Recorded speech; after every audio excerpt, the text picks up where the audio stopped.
Hello friends, subscribe करें हमारे channel को और बेल आइकन को भी दबाएं ताकि सारी लेटेस्ट अपडेट और वीडियो आप तक पहुंचे सबसे पहले। अस्सलाम वालेकुम नाज़रीन, मैं हूं अबू हुसैन और मेरा आज का जो वीडियो वो सेहत के हवाले से खासतौर पर माँ बहनों औरतों के लिए नस्वानी हुस्न के बारे में।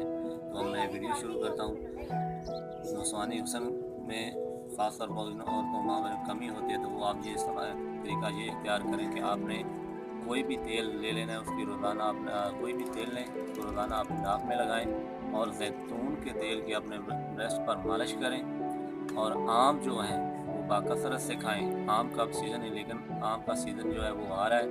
तो इसकी आखिरी बात जो है, जो मैं आपको बताना चाहता हूँ कि आपने सौंफ और हल्दी को हम वतन लेकर इनको बारीक पीस लें और बारीक पीसने के बाद आपने सुबह शाम इसको रोज़ाना 2 माह तक इस्तेमाल करें। तो इससे इंशाअल्लाह ताला आपको जो सहज है वो भी ठीक हो जाएगा और नस्वानी हुस्न भी खूबसूरत हो जाएगा। तो आप मेरा ये वीडियो था जो मैंने आपके साथ शेयर किया और शेयर किया आपको दिखाया।